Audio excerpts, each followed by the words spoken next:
I don't even think I would have intersected with most of the people because we just don't even exist in the same circles or spaces. And different people have different reasons for wanting to see this change.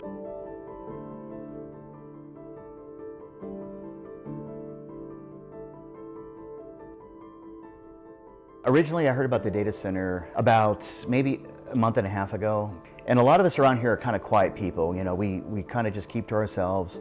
I've never been big on social media, so I had no idea that there was going to be a data center. And then I see my neighbor trying to flag me down while I'm on my tractor. I turn it off, I go talk to him, and he said, they're going to put in a hyperscale data center here. And I'm like, what? And he showed me a picture of where it was going to be. So then I Googled what a hyperscale data center is, and was kind of blown away by it. As digital connectivity, social media, and AI are growing, hyperscale data development is booming across the U.S. in both urban and rural landscapes. Many Americans aren't on board with this. In a time dominated by national politics, data centers have forced people of differing ideologies and backgrounds to come together on the local level to voice their concerns. Until recently, Troy Harp lived a private life. He wasn't politically active and didn't know many of his neighbors. Then he heard about a data center possibly coming to his community. Literally about 75 yards from where we are right now is where they were proposing to build this. And so that's when I got involved. He's called the rural town of Osawatomie, Kansas, home for nearly 25 years. 2 months ago, Osawatomie entered a pre-development agreement with Alcove Development for a 500 megawatt data center. For Harp, the project is personal, as it would be built right by his property. I never really had a home growing up. I've kind of lived in 13 states from when I was born until the age of 14. And so having a home that you could always have and come back to and have forever was very important to me. This isn't just happening in Osawatomie. It's making headlines across the Kansas City region and beyond. There are over 3,000 data centers in the U.S. and around 1,500 more are on their way. Local governments are interested in bringing data centers, like this one, to their towns because they give money to schools and can provide tax relief. That money can go towards more public services and projects. So our tax base now is like 80% residential tax burden in Osawatomie. And so that's obviously one-sided and not in a good way for our residents. So I believe this, looking at them numbers, this could flip that and at least to 80% commercial or industrial tax burden versus residential. So we could be a whole lot less property tax. Many are concerned that data center development will turn their quiet communities into large industrial zones. They're worried about noise, light pollution, and the environmental impact. Daniel Moorhead has experienced this firsthand. He moved to Independence, Missouri for peace and quiet. His lifestyle is now being threatened by the construction of a 400-acre data center right down the street.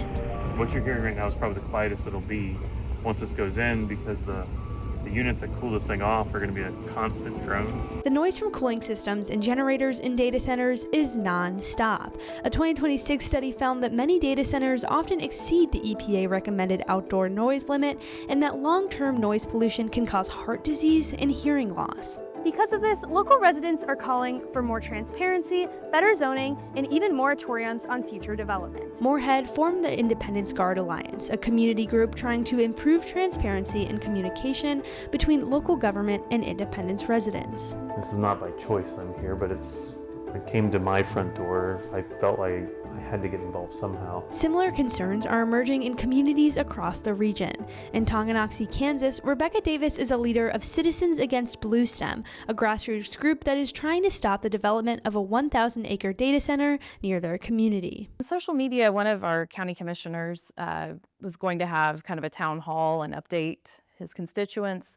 And so I came to the meeting, and it was a lot. It started out county roads, typical stuff, and then quickly switched to, oh yeah, by the way, they're talking about putting a mega data center.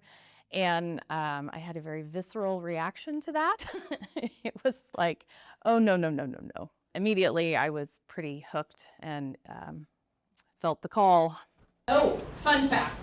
Gallup poll found that 70% of Americans oppose an AI data center in their community. So you are Your fingers are on the pulse of what's going on in America now. Back in Osawatomie, Troy Harp has organized his own efforts for the cause. Initially, for the first couple days, I was in a little bit of denial about it. I didn't want to deal with this because I'm a private person. I'd never been on social media. My son and I had a Facebook account that we used for Facebook Marketplace. And from that, I decided to use that as, my own Facebook page to get involved, to learn what's going on. People started reaching out to me, and we started kind of a little group. Harp was one of 50 people at his first city council meeting 2 months ago. Now, after his organizing, more than 200 people are consistently attending to speak out against the proposed Osawatomie data center. The ownership changes tomorrow, the impacts on this community remain forever. The issue before us is not whether technology is good or bad. The issue is whether Osawatomie should gamble its future on promises instead of proven experience, established regulations, and a transparent public process. These concerns about data center development have become a catalyst for civic engagement. Rather than seasoned activists, many are first-time advocates. I switched my political affiliation to Republican for this primary. I feel like this is the most important primary of my lifetime.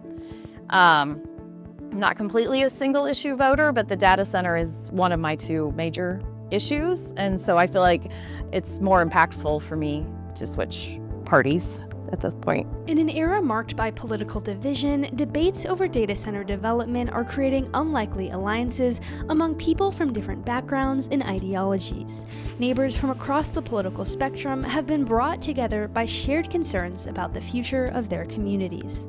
When I was growing up, you didn't talk about politics, you didn't talk about religion, you didn't talk about money, And I feel like our group is kind of like that. I mean, those are somewhat, I don't know if taboo is the word, but that's just not what we're focused on. For Moorhead, working with people outside of his background and beliefs has made him more open to understanding differing perspectives.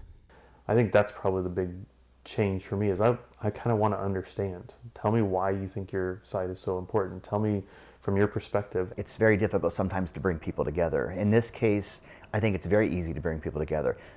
I think most of the people who are opposing this are not opposing it because of what it is, they're opposing of where it is. It can be put somewhere else.